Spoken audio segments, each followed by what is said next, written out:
Welcome everybody. Here we are on day 6 of our Camino Primitivo. We've walked from Pola de Allande to Burdecido. It's been an 18-kilometre walk, maybe I think a bit longer according to my time keeping anyway. But yeah, it's been a very interesting walk. Leading Pola de Allande, we walked for about, or at least 6 kilometres, I would say, through a valley, forest, just with the river rushing down the valley, as it were, and it was as green. And for a Saturday, which today is, I was just thinking, this is just a perfect Saturday walk to just be taking the time, ambling perhaps, not even strolling. Yes, we've got something. But just really taking in the whole atmosphere, the sound of the water, the beauty of the valley, and we were told that this was one of the most beautiful parts of the whole Primitivo walk, and certainly those 6 kilometres proved to be absolutely glorious. However, Yes, well, I mean, walking along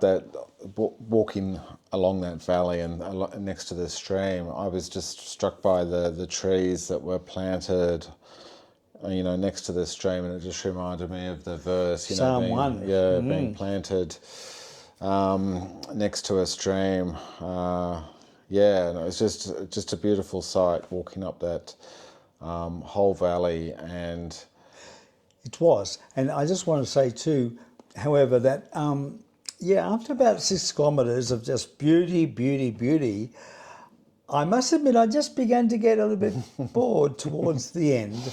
I guess, isn't it, that, we can just have the most exquisite experiences here on earth, but they don't entirely fulfill us, and perhaps we even just run out of the inspiration or something, because towards the end, and we were then comparing, going back to the French Camino, and particularly the day that we walked down to Tria Castella, and just the exquisite day that was. But I guess we shouldn't be making comparisons. But, well, I guess this was just a little quaint valley and stream flowing, and being hemmed in, we were very protected, because then as we started to climb and hit this peak, yes, boy did the wind blow. Did it indeed. We emerged above the vegetation level, as it were, and looked way up, and at the top of the mountain we could see a road bar, like one of the fences, along barricade to stop traffic going over the edge. And we went, wow, we've got to get up there. And I think it was about, at that stage, another 200 metres that we had to climb over, about just over 2 kilometres. So it was pretty steep and very stony and so forth. However, we did it, bro. We did it. Yes. I mean, I was a little worried when we got to the top, because basically the cloud was coming. We were in the clouds. So we were. It was blowing over the mountain, and it was as soon as we got up, we were really hot because we'd been climbing. We got to the top, and this wind was as cold as all. Absolutely. And there was I guess for me, I think for both of us, some disappointment when we got to the top there, because when we 2 days ago, we'd been at that 900 metre level, and the views up there were just absolutely incredible, and it was not nearly as cold. It was, but today, as James said, just the wind blowing, it was a freezing wind. We very quickly donned our Gore-Tex coats and so forth to protect us, put on the beanies and so forth. And I guess you've got to deal with disappointment in life, don't you? You think, wow, we're going to get there, but we were in the cloud, quite frankly, and I'm not sure it was raining. I think what was happening was that the wind was blowing, and quite frankly, the droplets of water of the cloud were just being brushed against our face. So I don't think it was raining. I think we were just in the cloud and experiencing the droplets of water of the cloud, which was an interesting experience in itself. But there was nothing to see from up there. No, it was nothing. You couldn't see anything. No. And then it was just a very rocky, steep descent on the other side.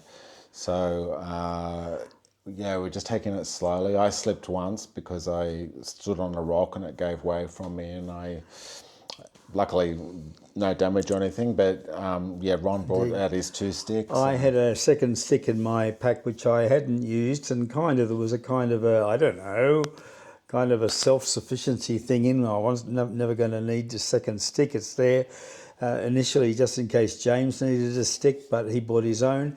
But I'll tell you what, going down that from the top there, it was very dicey, shall we say.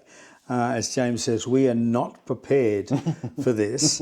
However, yes, by grit and by grace, we made it down. Lord, help us and just persevere. My using the 2 sticks gave me a whole lot more stability. And I think once we hit that road, then the wind kind of stopped, and we could kind of go, okay, we've made it to safety, because the wind howling and the rocks and everything, it was quite sort of precarious. And it's like, is this going to be like it for the rest of the day or what? But once we hit the road, the noise sort of stopped, and we were able to. I think we were just a little bit more sheltered, and then the path smoothed out, and we sort of just went into a sheltered area and kept going, and passed some other pilgrims from Puerto Rico, I think. We did, from Puerto Rico, and yes, some other pilgrims passed us, and there was a bit of, kind of. But the point was, we weren't the slowest people. Not that, as I say, it's not a race. It's not a race. Probably the slowest people, because they did pass us again. Ignore him. However, we are just moving in a comfortable pace, and that's the important thing for Camino. As I say, it's not a race, so it doesn't matter who arrives first and who doesn't. No, and it's not a race, but it's just, for me, I was just concerned just to get out of the wind and the cold. I just didn't want to be stuck up on a mountain and just be exposed like that for an extended period of time when it just wasn't necessary. We were hoping that one of the little towns, one of the little hamlets along the way would have a bar open where we could go in and get, what we needed was a hot chocolate, like up there in the mountain area. But alas, nothing. No, just old stone buildings, all closed up. And we came down eventually to a town called Lago. And in Lago, there's an old church, but alongside it is a Yule tree, which is a significant tree with a very James will put a still of it up now, but a very, very wide trunk, as it were, quite a record-breaking trunk. So that's the highlight there. The tourist highlight of Lago. And we just then continued. It was up and down, quite frankly. You think, we're going to go down, but all of a sudden we're going to go up again. Yeah. And I must admit, like after 16 kilometres of this, I was getting a bit over going back up again. But that's all right. It was good. We just persevered, and I was just feeling like, as tired as I was getting, breathing in the mountain air, breathing deeply the mountain air, and having just to persevere and push on. I could feel it doing me good. I could feel my body responding. I could feel that I was getting fitter than I've been for over 12 months, I would say. That the fitness level, and it just felt good to be persevering, enduring, even through the cold and occasional drops of rain and whatever, until we arrived here at Berdegicido, and both of us were just longing for a meal. So we called into this Camino Primitivo Restaurante, actually. And in there we got some local soup with the cabanossi and all the vegetables, the potato in it. Chorizo. And the chorizo, sorry. Yeah. And it was just that hit the spot. It did hit the spot. I'm a bit worried too because the place we're staying at now, apparently it's got really good reviews for dinner and breakfast. So we hope we haven't eaten too much at that little cafe. But it was just great to sit down with a hot sort of chunky soup with potato and absolutely. I'm not sure what the green leaf was in that, but like spinach, a glass of red wine, and it all just went down a treat. It was just lovely. But yeah, we are quite. I was saying to Ron today, gosh, this is remote. We're out in the very remote, out in the sticks. Out in the sticks, and yes. Just coming down the other side of the mountain, just these vast areas. Which there was no housing or nothing, but funnily enough, there's a lot of roads and things that sort of skirt up the mountain. And I think we passed a whole bunch of motorcyclists today, and sorry, they passed us. Oh, they passed us. Yes, they passed us. We waved them on as they rode up the hill. But yeah, there's probably a lot of motorbike riding going on around here. But yeah, there's just nothing here. No, next big town a lot is of forestry. Tomorrow is Grandas de Salim, which apparently is the biggest town between here and Lugo. I think that's pretty much. So I think the thing, the take home out of this today is getting to the top, and the disappointment. And having to, and even as James said, the unpreparedness and just having to push on anyway. You think, wow, it's going to be so wonderful, but it wasn't so wonderful. But God was with us, and there are times when expectations aren't met in life, are they? But that's where it is that we keep pushing on anyway, one step after another. Knowing that the Lord is with us, and there is so much to be thankful for. As I said, I was thankful just for being able to breathe that mountain air and feel my body as fit as it's feeling at present. So good.